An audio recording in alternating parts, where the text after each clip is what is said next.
नमस्कार साथियों। मैं उम्मीद करता हूँ सब अच्छे होंगे।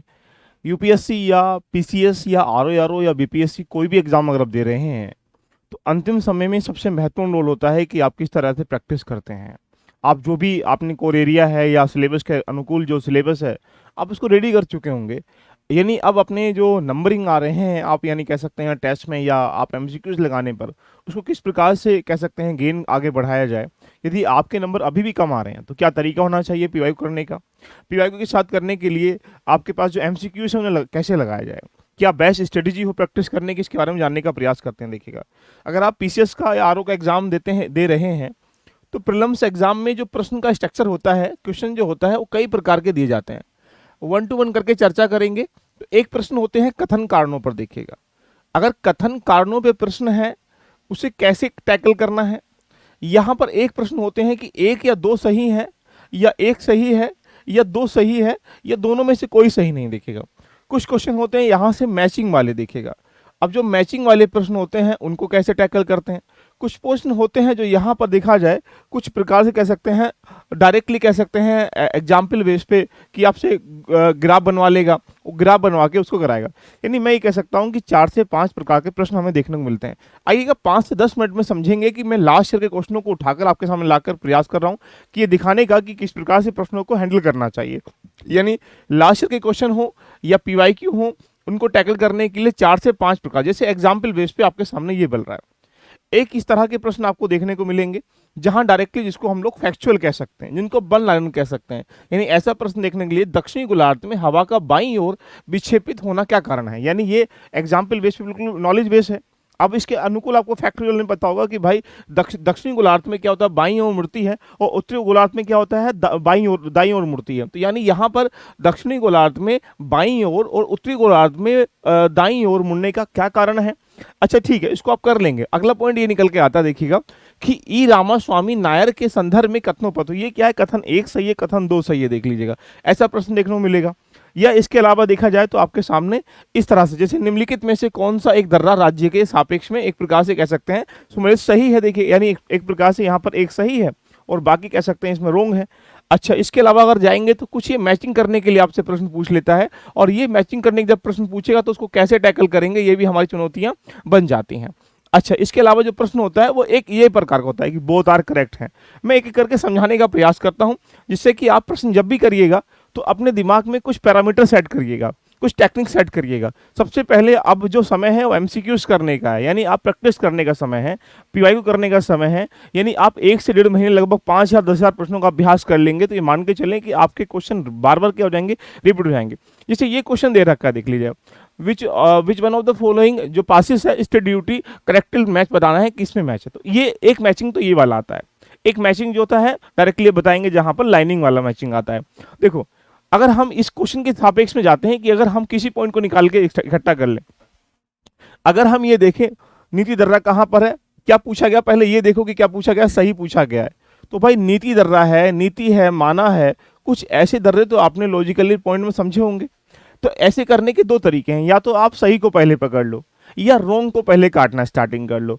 आप सपोज कर लो हमसे क्या पूछा, सही पूछा गया, तो पहले रोंग को काटना स्टार्टिंग करें। जैसे अगर हम बात करेंगे डीफू दर्रा कहाँ पर है, तो डीफू जो है लद्दाख में नहीं है। देखिए कहाँ पर है, अरुणाचल प्रदेश में है। यानी कहाँ होगा, अरुणाचल प्रदेश में निकल के आ जाएगा।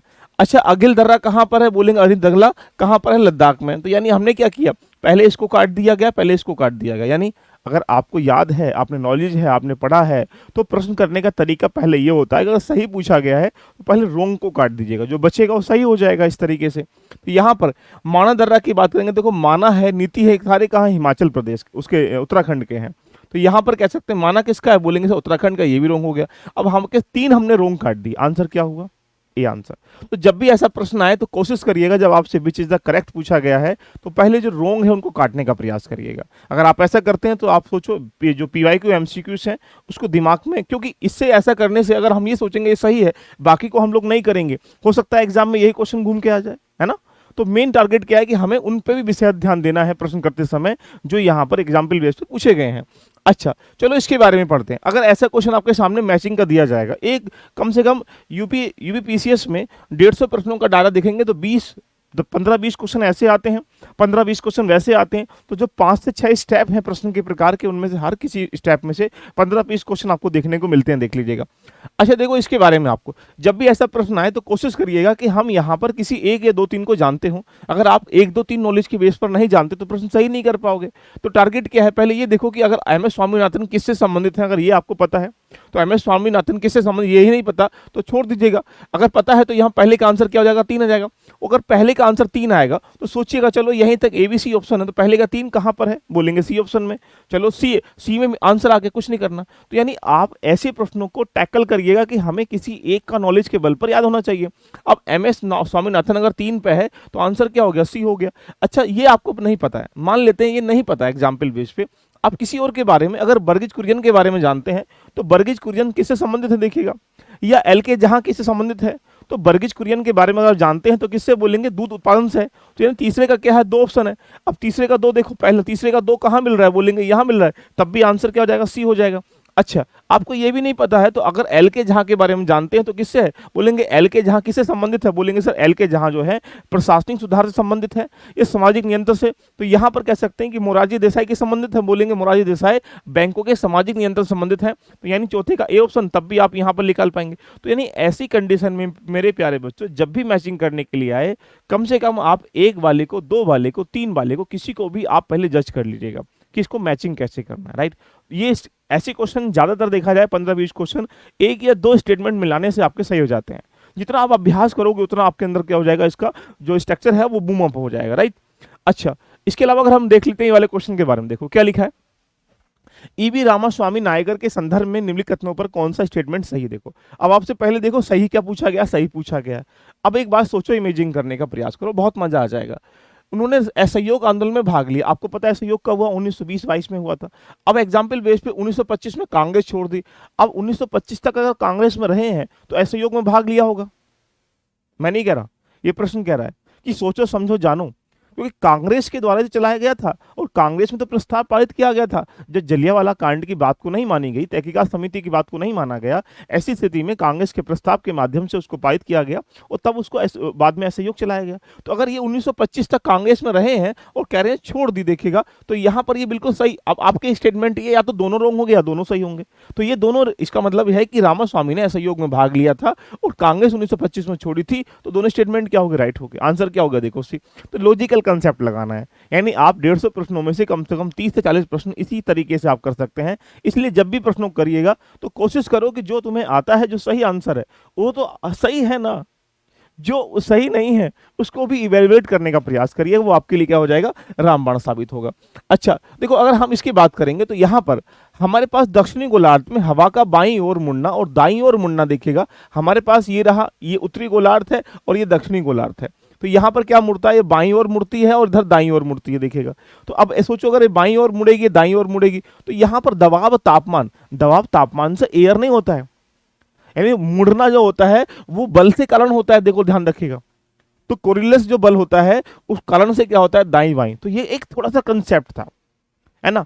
तापमान से, दबाव से, टेम्परेचर से क्या होता है, अगर आप देखेंगे टेम्परेचर से क्या होता है, टेम्परेचर से आर्द्रता, ह्यूमिडिटी ज्यादा होती है, राइट। तो ऐसे क्वेश्चनों को जब टैकल करेंगे तो आपके दिमाग में ऑटोमेटिकली बहुत सारी चीजें निकलती हुई चली जाएंगी। अब जैसे ये क्वेश्चन आपके सामने मिल रहा है, देख लो क्या पूछा गया है। ये पूछा गया 73 अमेंडमेंट के माध्यम से।